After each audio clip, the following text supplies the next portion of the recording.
journal vous est offert par le FPI, Fonds des promotions de l'industrie, votre partenaire privilégié pour la réussite de vos projets.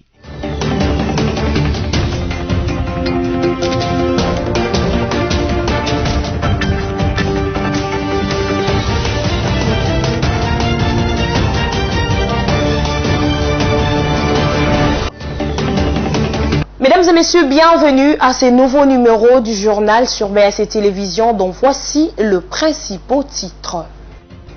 Le chef de l'État Félix Antoine Tshisekedi, profitant de son séjour belge, a visité l'ambassade de la République démocratique du Congo.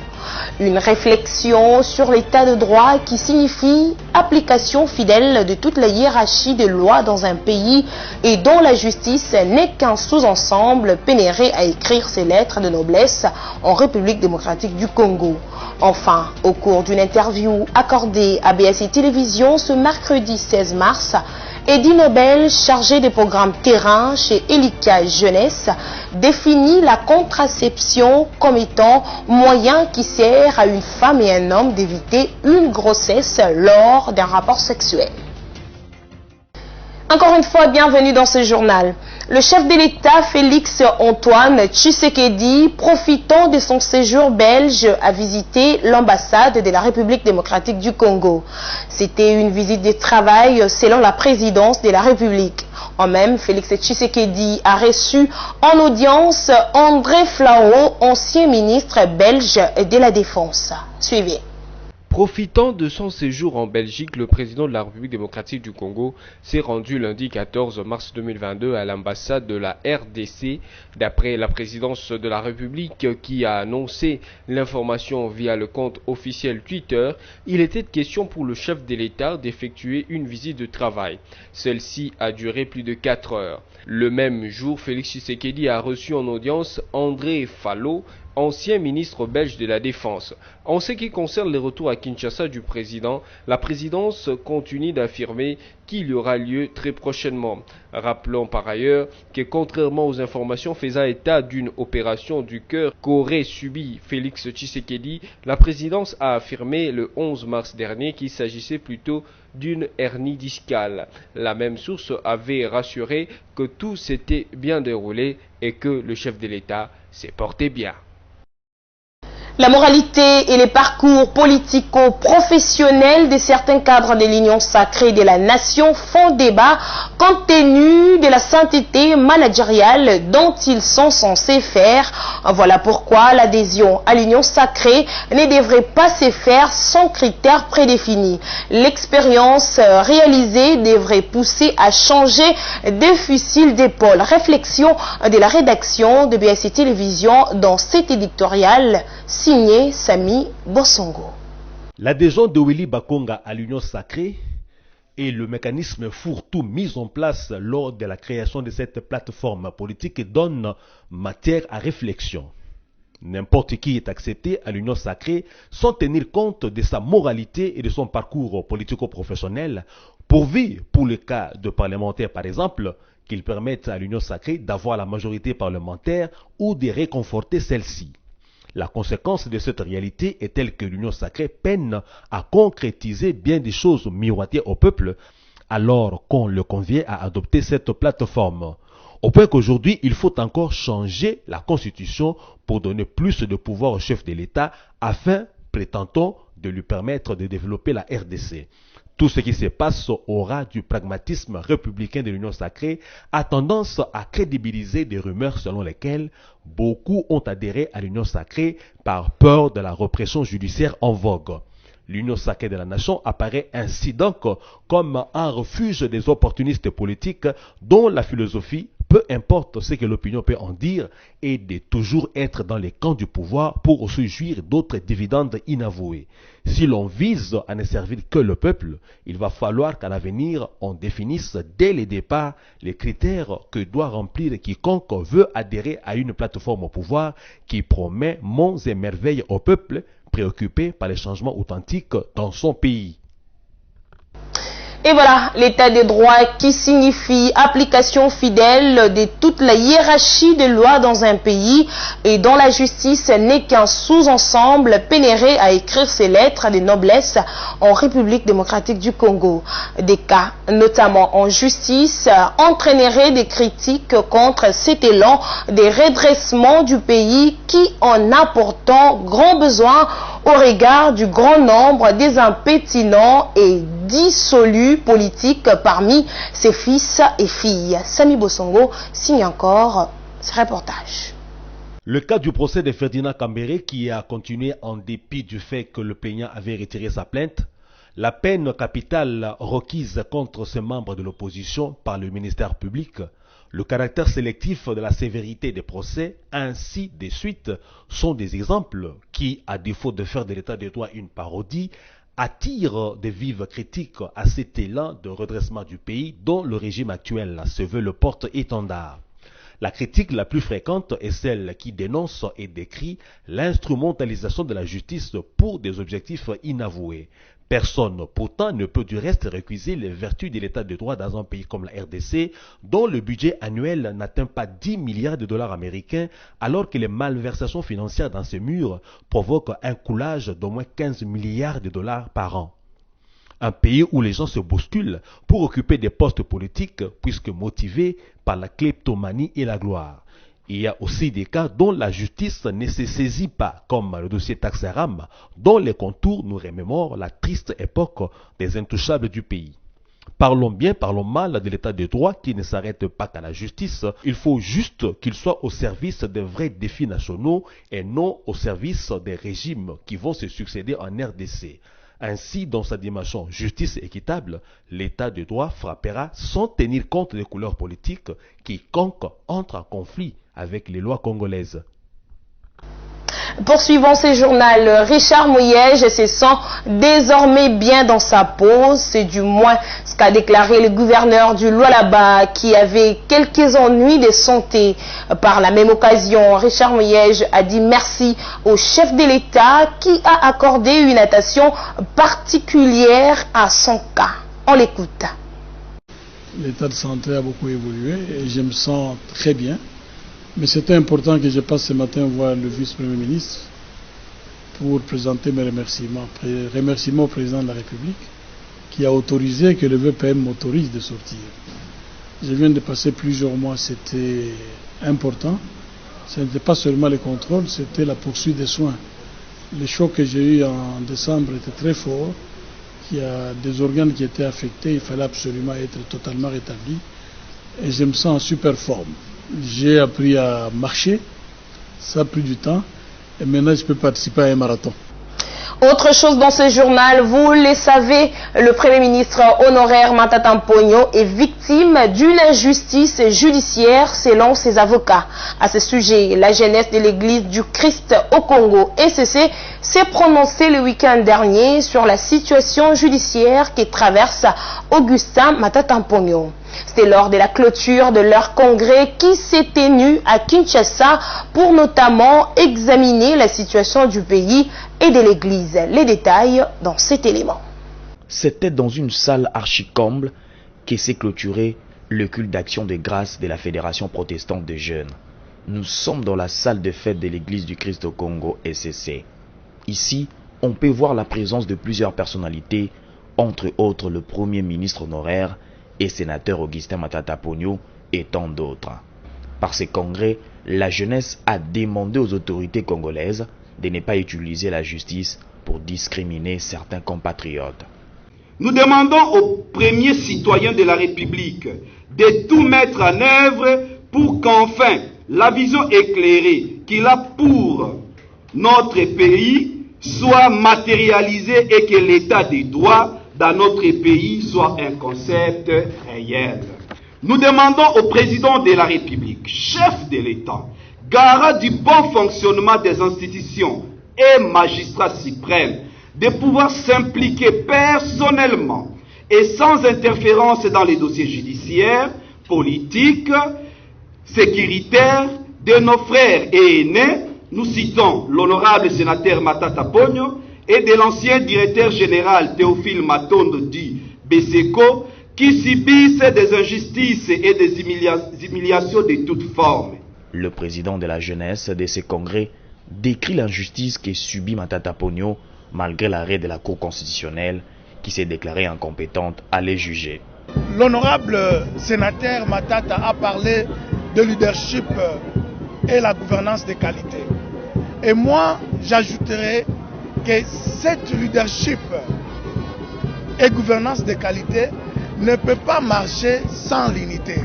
Et nous devons avoir un leadership et une gouvernance de communion. Des communions de l'unité veut dire quoi? Nous ne devons pas exclure d'autres fils du pays. C'est dans ce contexte que nous avons imploré à l'autorité suprême de notre pays de regarder toutes les questions qui énervent l'état des droits, entre autres les injustices, des coups bas autour des dossiers judiciaires. Et d'ailleurs lui-même, à un certain moment, s'est plaint par rapport aux acteurs ou à l'administration de la justice. Matata Ponyo a à son tour exprimé sa désolation au sortir de cette manifestation. Je pense que aujourd'hui l'injustice que moi j'ai subie, c'est devenu, comment on dit, une publicité contre le pays. Parce qu'en fait, lorsqu'un ancien Premier ministre qui a rendu des loyaux services à son pays, lorsqu'un sénateur qui siège au Parlement et dont la décision de justice a été celle de pouvoir mettre fin à toute la procédure judiciaire en son encontre, que cette décision ne soit pas appliquée, rejetée par l'ensemble des institutions du pays. Mais c'est scandaleux et je crois qu'il fallait que la jeunesse, non pas la jeunesse protestante, mais à travers elle, l'ensemble de la jeunesse du pays, puisse se révolter et protester. Pour rappel, le sénateur Matata Ponyo a été interdit de quitter Kinshasa samedi 19 février vers 19h à l'aéroport international d'Ndjili. Il voulait se rendre à Lubumbashi pour enterrer sa sœur selon l'un de ses avocats. C'était le service de l'immigration qui lui a signifié cette interdiction de voyager pour Lubumbashi. Cette décision émanait de la haute hiérarchie d'après ses services. Autre chose dans ce journal, la province de l'Ituri et 6 districts ougandais conviennent d'améliorer leur coopération transfrontalière. Un communiqué conjoint traduisant cet engagement a été signé par le lieutenant-général Luboyan Kashamadjoni et le lieutenant-général Tamba Ama, respectivement gouverneur militaire de l'Ituri et chef de la délégation ougandaise à l'issue d'une rencontre bilatérale tenue tour à tour à Aru et Mahangi du 9 au 14 mars 2022. Suivez.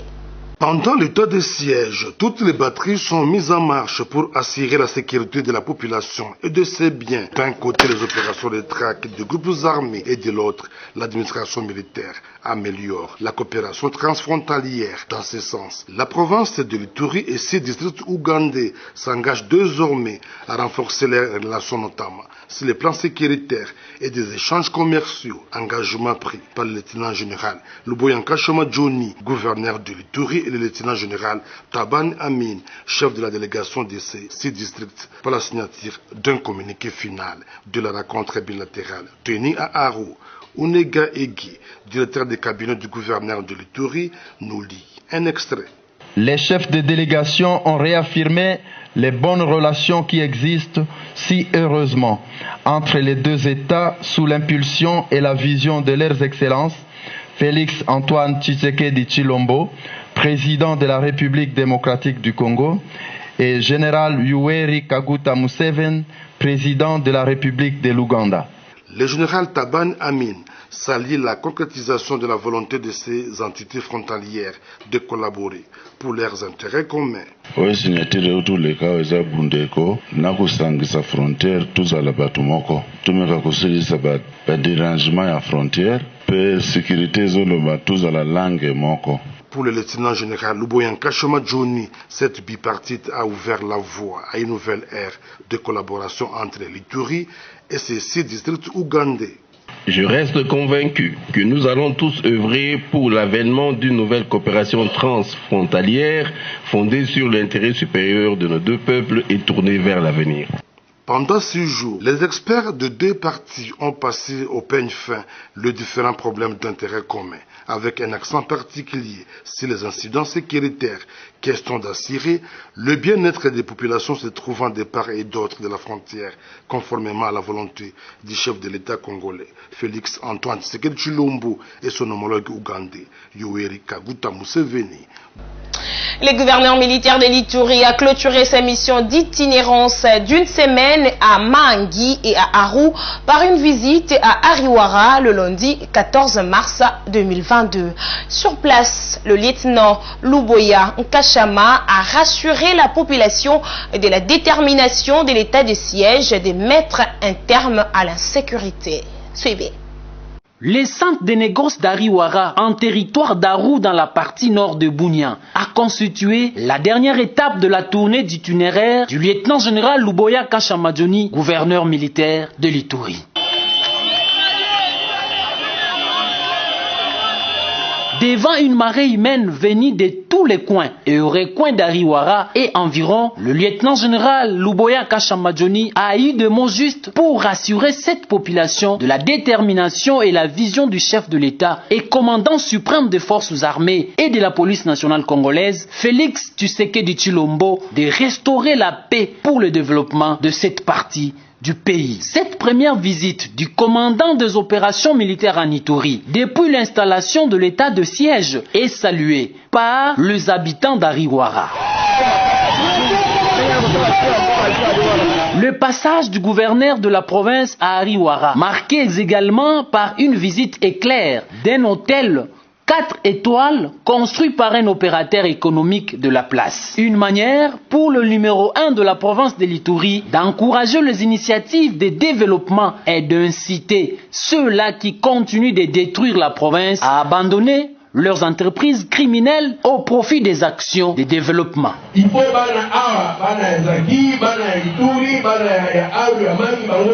profiter avec tous les contrats qui sont venus. Parce qu'on va contrat soyez à l'aise, soyez calme.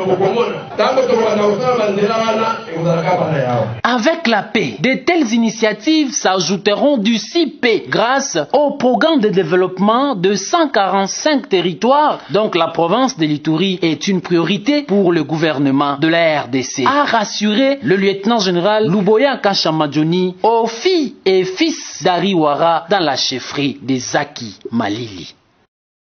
Bruno Albert, ambassadeur de la France en République démocratique du Congo, est le tout premier diplomate à visiter les installations du tout nouveau siège du parti Ensemble pour la République à Lubumbashi.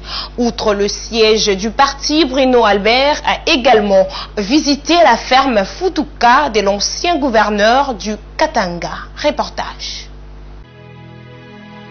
Bruno Albert, premier diplomate à être reçu par Moïse Katumbi au tout nouveau siège de Ensemble pour la République à Lubumbashi. Après une visite du lieu, une séance de travail, destination ferme de Futuka située à 30 km du chef-lieu de Haut-Katanga. L'ambassadeur extraordinaire et plénipotentiaire de la République française va découvrir ce qui se fait de mieux sur le sol congolais, la culture des maïs et de soja qui s'étend sur 280 km. Ici, chaque jour, c'est 220 tonnes de maïs qui sortent pour couvrir les besoins de la consommation, non seulement locale, mais également des provinces environnantes. La délégation française, sous la houlette du maître de lieu Moïse Katumbi Chapwe, va également découvrir l'abattage moderne situé dans l'enceinte de la même ferme, puis l'école Katumbi Football Club.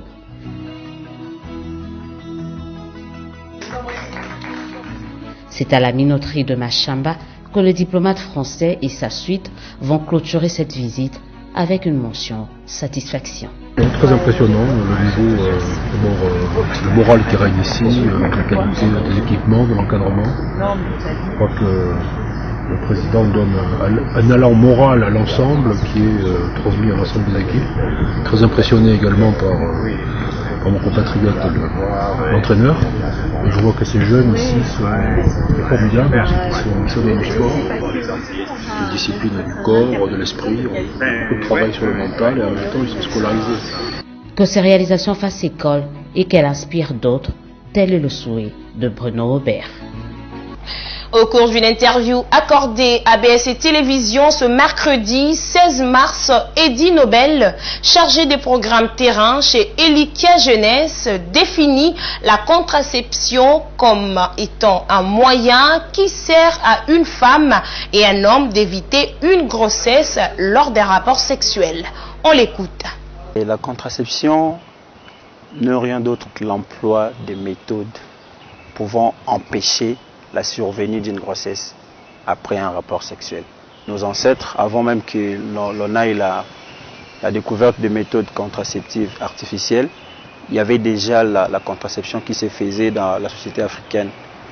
En fait, ils étaient en train d'observer certains signes qui pouvaient soit être observés chez l'homme que chez la femme pour empêcher la grossesse. Je peux donner un exemple. Lorsque la femme accouche, lorsqu'elle accouche, il y avait cette expression-là dont on parle aujourd'hui, Akenda Wale. Donc c'était une façon de séparer le deux conjoints, de façon à ce que la femme ait le temps d'allaiter suffisamment son bébé jusqu'à ce que l'enfant puisse atteindre un âge qui pourra permettre à ce que son petit frère ou bien sa petite sœur vienne.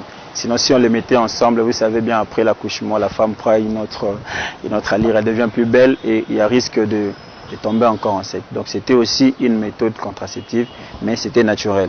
La plus efficace de toutes ces méthodes dépendent d'un individu à un autre. Vous voyez, comme je viens de le dire tantôt, une méthode qui était meilleure pour une femme n'est pas sûrement meilleure pour une autre. Vous voyez, l'être humain est complexe. Mais ce qui est sûr, moi, je préférerais que l'on utilise les pilules contraceptives. Parce que les pilules, en dépit d'être une méthode contraceptive, c'est aussi un traitement. Et voilà, mesdames et messieurs, place à présent à la revue de presse rendue par Josué Kalamba.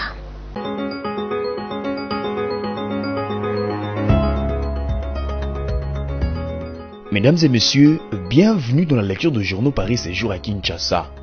Lors de l'ouverture officielle de la session parlementaire de mars, rapporte la prospérité, le président du Sénat, Modeste Bahati, a appelé à une mobilisation générale pour soutenir l'action du gouvernement. Profitant de la rentrée parlementaire et devant les agissements partisans du président du Sénat, Modeste Bahati Lukwebo, le sénateur Matata Ponyo a décidé de s'adresser directement à ses collègues sénateurs et sénatrices dans une lettre datée du 15 mars 2022, signale scooprdc.net. Rappelons tous les martyrs qu'il continue à vivre dans son propre pays, qui se vante de faire la promotion de l'état des droits, Matata Ponyo soumet deux questions à ses collègues du Sénat. Pourquoi les sénatrices et sénateurs restent indifférents à la violation manifeste de la Constitution et des lois de la République? Pourquoi les sénatrices et sénateurs restent insensibles à une injustice flagrante à l'endroit à l'un d'entre eux? À l'Assemblée nationale, Christophe Mbosso a attiré l'attention des députés nationaux sur l'urgence des réformes électorales. En effet, renchéri les potentiels, le speaker de la Chambre basse du Parlement a pris l'engagement de soumettre à la plénière l'examen avec diligence des textes ayant trait aux réformes électorales en vue d'offrir au pays un processus électoral libre, inclusif et transparent dans les délais constitutionnels. Africa News parle d'une rentrée exceptionnelle dans la mesure où elle a enregistré la présence de nombreux députés ayant signé leur retour politique. C'est le cas de Janine Mabunda Lioko, ancienne présidente de l'Assemblée nationale, qui depuis son éviction et de l'ensemble de son bureau n'avait jamais foulé ses pieds à l'hémicycle. Les autres présences très remarquables, ce sont celles de Willy Bakonga, ancien ministre de l'enseignement primaire, secondaire et technique EPST, et de Martin Kabouya, ex-gouverneur du Kasaï central. On croyait Bakonga en cavale Après sa libération du centre pénitentiaire et de rééducation de Kinshasa CPRK, mais l'élu de la Chuapa a signalé son retour à la chambre basse du Parlement après avoir rallié l'Union sacrée, précise le journal.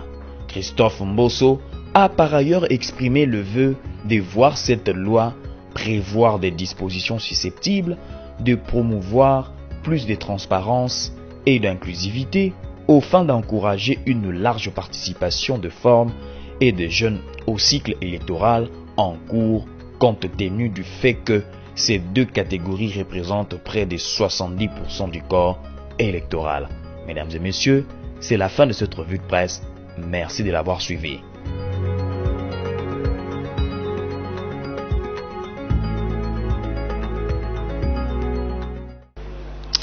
C'était là la revue de presse rendue par Josué Kalamba. Si vous avez pris en cours de diffusion, voici le rappel de principaux titres.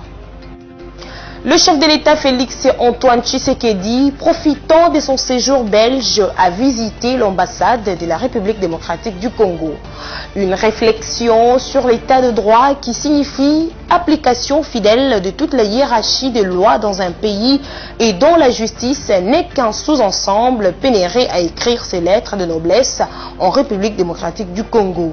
Enfin, au cours d'une interview accordée à BSC Télévision ce mercredi 16 mars, Eddie Nobel, chargé des programmes terrain chez Elika Jeunesse, définit la contraception comme étant moyen qui sert à une femme et un homme d'éviter une grossesse lors d'un rapport sexuel.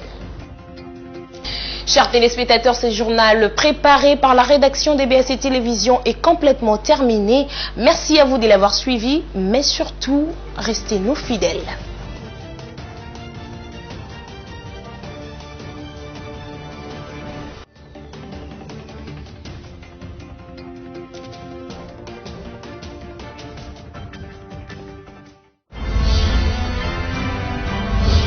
Ce journal vous a été offert par le FPI, Fonds des promotions de l'industrie, votre partenaire privilégié pour la réussite de vos projets.